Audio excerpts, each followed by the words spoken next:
যারা কোটি কোটি টাকা খরচ করে সুপ্রিম কোর্টে উকিল লাগিয়েছে রেপিস্টদের বাঁচাবে বলে, তোমার মতো উম্মত মরে যাওয়া দরকার, তোমার মতো উম্মতের ধ্বংস হয়ে যাওয়া দরকার। কারণ এই মুনাফিকদের জন্যই তো আমার ইসলামকে আজকে মিডিয়াতে দেখুন ব্যঙ্গ করছে। এই সব মুনাফিকদের জন্যই তো আজকে প্রতিবাদী লোক, কারণ ইসলাম জুলুমের বিরুদ্ধে, সন্ত্রাসের বিরুদ্ধে, অন্যায়ের বিরুদ্ধে, খুনের বিরুদ্ধে, জেন্ত নারীদেরকে পুঁতে দেওয়া হতো। আমার রাসূলুল্লাহ ওই নারীদেরকে পুঁতা বন্ধ করে এই জমিনে বাঁচার অধিকার দিয়েছে। জোরে বলুন সুবহানাল্লাহ। আর আজকে কি হচ্ছে? পুরো দেশ রাজ্য জুড়ে নারীদের উপরে জুলুম হচ্ছে না, হয় না? মসজিদে গিয়ে তাসবিহ পড়ছো, হ্যাঁ? মসজিদে গিয়ে তাসবিহ পড়ে জান্নাত চলে যাবে? তাসবিহ টাইমে যেমন তাসবিহ পড়তে হবে, আবার বাইরে বেরিয়ে মাইক ধরে আওয়াজ দিতে হবে, নারীদের উপরে জুলুম বন্ধ কর। কারণ নারীদের উপরে জুলুম বন্ধ করার জন্য আমার রাসূলুল্লাহ দান্দা মুবারক শহীদ হয়েছে, রক্তাক্ত হয়েছে, নারীদের অধিকার দিবার কথা বলার জন্য। জোরে বলুন সুবহানাল্লাহ। আজকে সেই নবীর উম্মত দাবি করে আজকে তামান্নার মতো ছোট্ট মেয়েটাকে যে বুম মারলো, যারা তাদের দল করো তোমরা, হ্যাঁ? যারা তিলোত্তমা মতো বোন আরজি করে মানুষের সেবা দেয়, সেই বোনটাকে যারা রেপ করলো, তাদেরকে বাঁচাবার জন্য যারা কোটি কোটি টাকা খরচ করে সুপ্রিম কোর্টে উকিল লাগিয়েছে রেপিস্টদের বাঁচাবে বলে, তাদের সঙ্গে দল করো। তুমি বলো আমি নবীর উম্মত, তোমার মতো উম্মত মরে যাওয়া দরকার, তোমার মতো উম্মতের ধ্বংস হয়ে যাওয়া দরকার। কারণ এই মুনাফিকদের জন্যই তো আমার ইসলামকে আজকে মিডিয়াতে দেখুন ব্যঙ্গ করছে। এই সব মুনাফিকদের জন্যই তো আজকে কি বলে উত্তর 24 পরগনার কি বলে অর্জুন সিং, নাম শুনেছেন তো? সুরাতে দেখতে মানুষ, হাকিকাতে মানুষ না, ওটা দুপায়ে পশু একটা, শুনছেন? এই জন্যই তো বলার সাহস পায় যে ইসলামে নাকি রেপ করা ভালো কাজ। শুনেছেন? শুনেছেন এ কথা? তা তার বিরুদ্ধে রাজ্য সরকার ব্যবস্থা নিয়েছিল কেন? লাইনে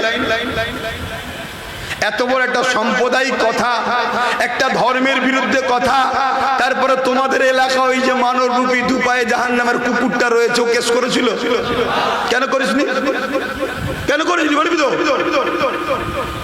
তুই তো কেউ একটা সাধারণ মহিলা যদি বলে ফেলে অমুকের স্বামী নেই, তার বিরুদ্ধে কেস করিস, এর তার বিরুদ্ধে কেস করিস, নিজেরা মেরে নিজেরাই কেস করিস, যা তার বিরুদ্ধে কেস করছিস। তো অত বড় একটা ইসলামের বিরুদ্ধে কথা বললো, তুই কেস করলি নি কেন?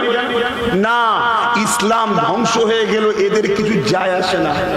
এরা সেজে আছে মুসলমান, এদের মেন ভিতটা অন্য জায়গায় সম্পর্ক রেখে বসে আছে। কথা মাথায় ঢুকছে? বাপেরা, নওজোয়ান তরুণেরা, এ নবী পাকে প্রেমিকেরা, আল্লাহ নবী কত কষ্ট করেছে এই কোরআনের মেসেজকে মানুষের কাছে পৌঁছে দেবার জন্য। আল্লাহ নবী যখন কোরআনের আলোচনা করত, তৎকালীন সময় যারা সন্ত্রাস, জালিম, অত্যাচারী শাসক ছিল, তারা আমার নবী পাকের আলোচনাকে বিভিন্ন ভাবে বন্ধ করার চেষ্টা করেছে। তারা আমার রাসূলুল্লাহর আলোচনাকে বিভিন্ন ভাবে ডিস্টার্ব করতে চেয়েছে। এ নওজোয়ান তরুণেরা, বাপেরা, আমার নবী পাক, নূর নবী, দয়ার আমার নবী আমার, তারপরও তো তাদের জুলুমের শিকার হওয়ার পরও মানুষের কাছে ন্যায়ের কথা, দ্বীনের কথা, ইনসাফের কথা, মানবতার কথা, প্রেমের কথা, এক কথায় মহান স্রষ্টার কথা মানুষের দুয়ারে দুয়ারে নবী আমার পৌঁছে দিয়েছে, মানুষের কাছে পৌঁছে দিয়েছে।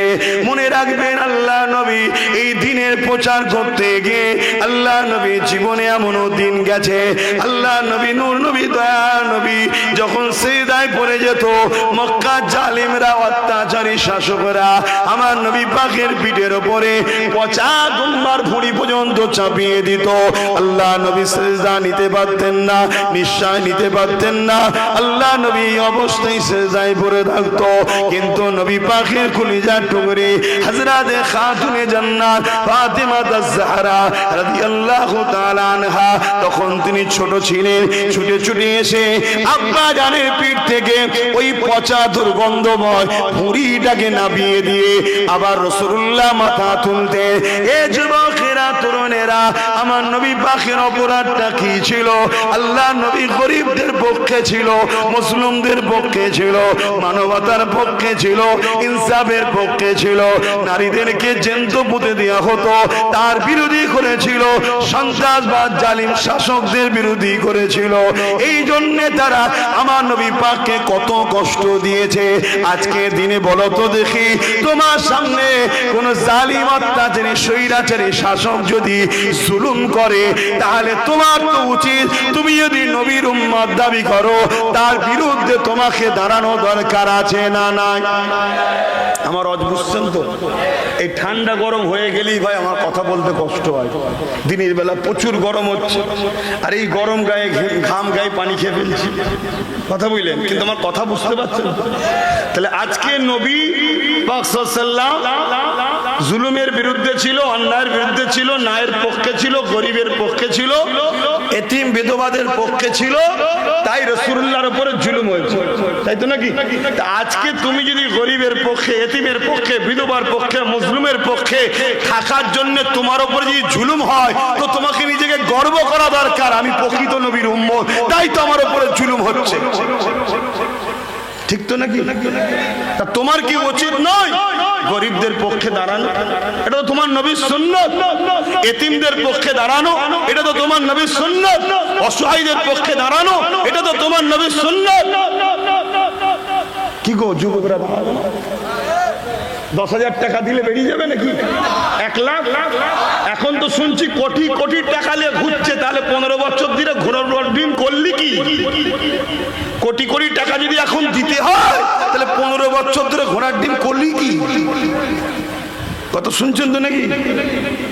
শুধু ফোন করছে, একবার দেখা করো না, একটুখানি ঘরে দরজা দিয়ে হাজির হয়ে যাচ্ছে, ভাই দেখাই দেখ।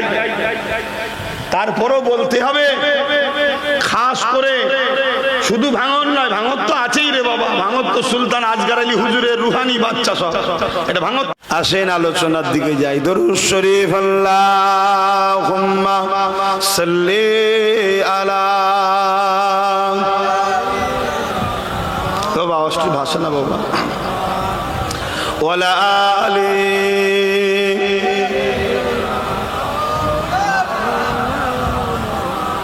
शादाग़े माशुर में लब्बाई लब्बाई जहाँ उम्मतों ने पुकारा मुहम्मद, हमें जानो दिल से प्यारा मुहम्मद, मुहम्मद के गमों हमारा मुहम्मद। अल्लाहुम्मा सल्ली अला।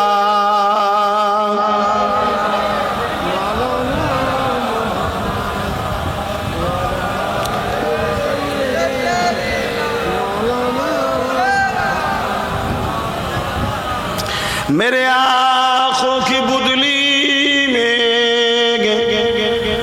जलवा है मोहम्मद का, मेरे दिल के आईने में नक्शा है मोहम्मद का। कोई जन्नत में जाएगा, कोई दोज़ख में पहुंचे, मदीने की तरफ दौड़े दीवाना मुहम्मद का। अल्लाहुम्मा सल्ली अला।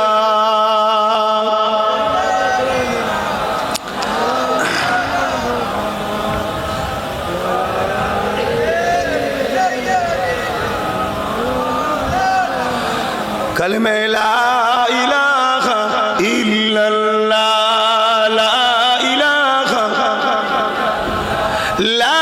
इलाहा इल्लल्लाह मुहम्मदुर रसूलुल्लाह। अल्लाहुम्मा सल्ली अला।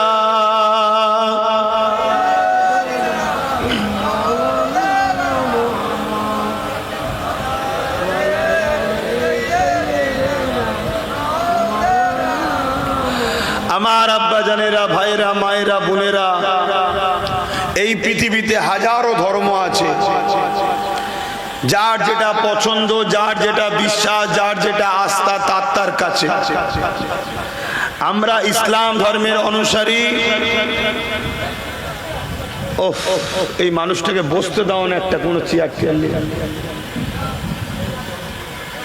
এটা বসতে দাও। অসহায় মানুষ এরকম করো না, বসতে দাও। কষ্টের মধ্যে আছে বা পেটের জ্বালা, বড় জ্বালা। হুকুমাত যদি অসহায়কে দেখতো তাহলে এদেরকে আর ব্যাগ নিয়ে জলসায় ঘুরতে হতো না।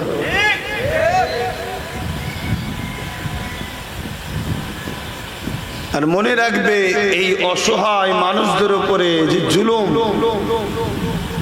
এর অভিশাপ শুধু জালিমদের হবে না, আমরা যারা চুপ থাকবো আমাদের উপর অভিশাপ আসবে। খোদা যখন মার আসবে, যারা শুধু জুলুম করছে তাদের উপরে হবে তা নয়, ওই জুলুমকে দেখে আমরা যারা চুপ করে থাকি আমাদের উপরও আযাব আসবে। এ সম্বন্ধে বলে দিই, প্রথমে হযরতে নবী লূত আলাইহিস সালামকে আল্লাহ বলেছিলেন, এই নবী লূত, আমি আল্লাহ তোমার উম্মতদের মধ্যে থেকে ৮০,০০০ লোককে মারব এই বছরে। তার মধ্যে থেকে ৪০,০০০ ভালো, ৪০,০০০ খারাপ। আল্লাহ নবী লূত আলাইহিস সালাম বললেন, আল্লাহ ভালো লোকগুলোকে কেন মারবেন? খারাপ লোকগুলো না হয় অন্যায় করেছে মারবেন। আমার আল্লাহ বললে, এ নবী লূত শোনো, খারাপ লোকগুলো যখন অন্যায় খারাপ কাজ করে, ভালো লোকগুলো তাদেরকে রোকে না কেন? আমাদের কাজ হলো এটাই। আল্লাহ আমাদেরকে এই দুনিয়ায় পাঠিয়েছে পরীক্ষা নিতে।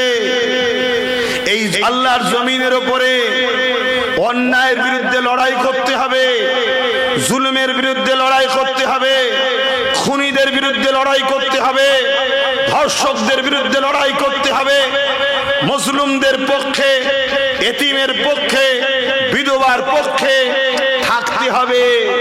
যে আল্লাহ নামাজ ফরজ করেছে, সেই আল্লাহ সন্ত্রাসবাদ, জঙ্গিবাদ, অসভ্য বর্বর জালিমদের বিরুদ্ধে লড়াই করার হুকুমটা সেই আল্লাহই দিয়েছে। জোরে বলুন সুবহানাল্লাহ।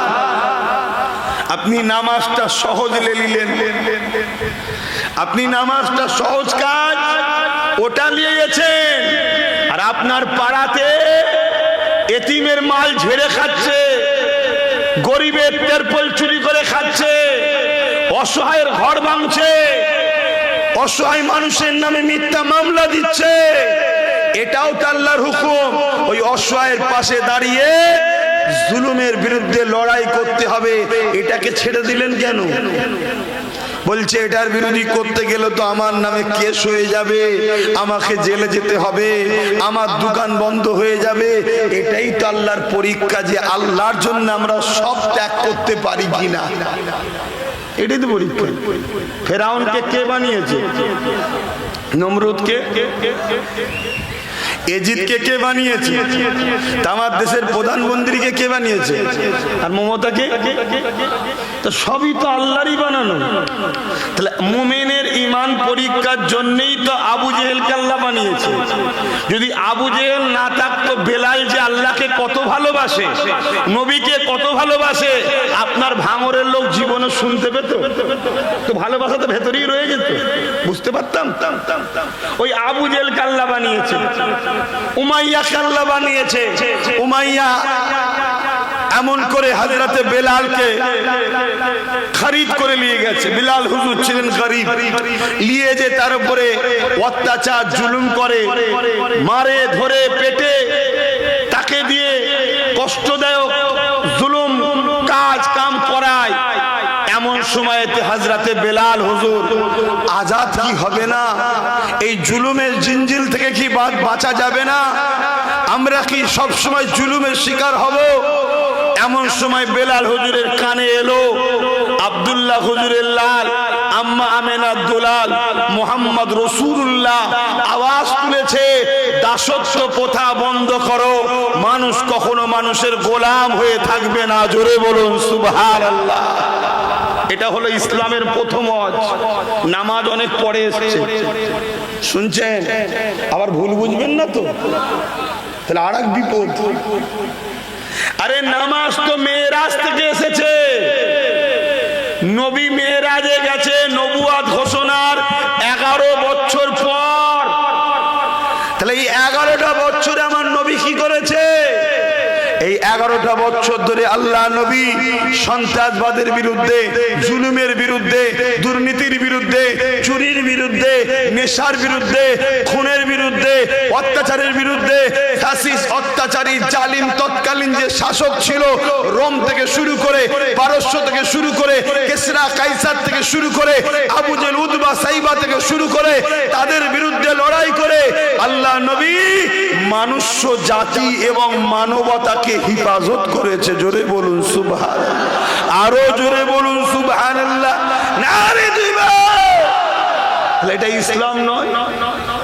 আর আজকে এই আলোচনা বন্ধ হয়ে গেছে বলেই তো ইসলামের ঘরের ছেলে আজকে সবচেয়ে বেশি সন্ত্রাসদের সাথ দিচ্ছে, জুলুমের সাথ দিচ্ছে, অত্যাচারের সাথ দিচ্ছে, খুনিদের সাথ দিচ্ছে, চোরেদের সাথ দিচ্ছে, ডাকাতদের সাথ দিচ্ছে। কেন? এদের কাছে ওয়াজ করা হয় না। এদের কাছে এসে শুধু বলা হয়, বাবারা নামাজ পড়ো, রোজা রাখো, হজ করো, দাড়ি রাখো। কেউ যদি দাড়ি না থাকে তাকে ঘৃণা করে, আবার ও দাড়ি রাখেন, ও পাপী গুনাহগার।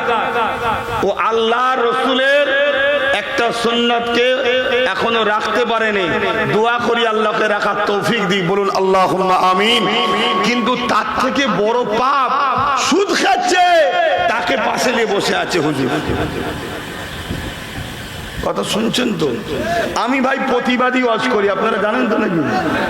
তা আমার কণ্ঠকে কেউ চেপে রাখতে গেলে তো হবে না। অপশন একটাই, ভাই মেরে দে আমাকে, কি তোদের হাতে পাওয়ার থেকে পারবি?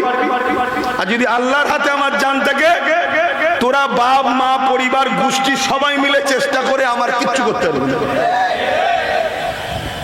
দ্বিতীয় না হয় অপশন, আমাকে দাওয়াত করা বন্ধ করবে, আমি আসবো না, কথা বলবো। আসলে বাপ আমি